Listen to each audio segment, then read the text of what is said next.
it's somewhat ironic how much social media has influenced our lives. I remember listening to a podcast by Jay Shetty, and he said, when you go on your phone, you're allowing thousands of people to enter your room In the morning. in the morning by the first second that you wake up.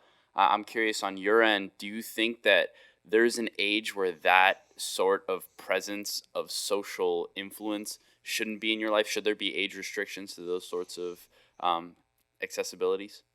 I mean, I get in trouble for this, but honestly, I think 18. Really? I think when you go to college, so Joey is not looking happily at me right now. Joey probably don't like this at all. Maybe 17. How old? I'm 17. Hey, you Cut can him cut me off. off. I'll be better off for it. I'll be better off for it. 16 and a half, 16 and a half then.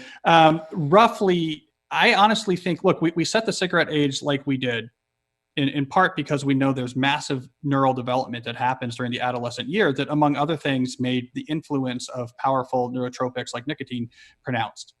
And so this is why if you started smoking at 15, you could get a much stronger addiction than maybe if you started smoking at 25. So they put in the limit at 18. I think it's so powerful, and it's playing with psychology and psychological vulnerability so powerfully, these social media platforms, that when you combine that with adolescence, it's a really volatile mixture. And I think we see this. There's a lot of troubling data about this, especially in teenage girls. Social media use in particular is really strongly correlated with the rapid rise in anxiety and anxiety-related disorders that has really picked up roughly around the time social media use among teenagers hit roughly 50%.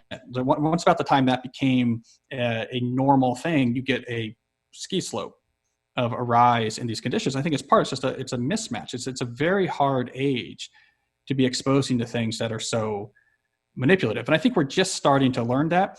I also think from the polarization angle, the degree to which, that's why I think Postman's analysis is so important. The degree to which the way you understand the world can be influenced by the tools you use, it's really important to understand that, because otherwise it just seems like self-evident. The way you encounter, you use Twitter all the time, it's just self-evident that there's all these terrible people in the world. You're on a crusade. It's giving you meaning. You're on a crusade against these terrible, people. The world is sort of dark and fractured, and you're it's St. George against the dragon, trying to fight the good fight, and it feels really good. And then what happens is you start to see the world in terms of narratives, and what's our narrative, and we can't give ground to the other team's narrative.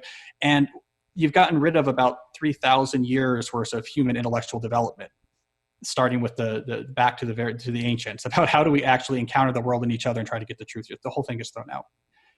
The degree to which that's influenced by these tools is important to understand, because then suddenly you realize, the way I see this world and this instinct I have that I have to dunk on terrible people and that I have to protect my narrative and I can't give ground to these people, and that sense of urgency, when you realize that a lot of it is constructed and unintentionally constructed, it's just a side effect of interactions with tools, it suddenly becomes easier to say, well, maybe there's another way to go about life. Maybe there's another way to think about the world. Maybe there's another way to engage with people in the world of ideas. And when people step out of that social media world and begin approaching the world, let's say with actual community involvement, like dealing with real people in their own town on issues where they actually have an influence, as opposed to being on a Twitter chain where it was started by a famous person, but you're not really talking to famous people. You're just yelling at other people, yelling at the famous people. And it's this sort of simulacrum of political engagement, but really it's just, you're in the Twitter salt mines, putting in your shift so that Jack Dorsey can make another $100 million that year. When you actually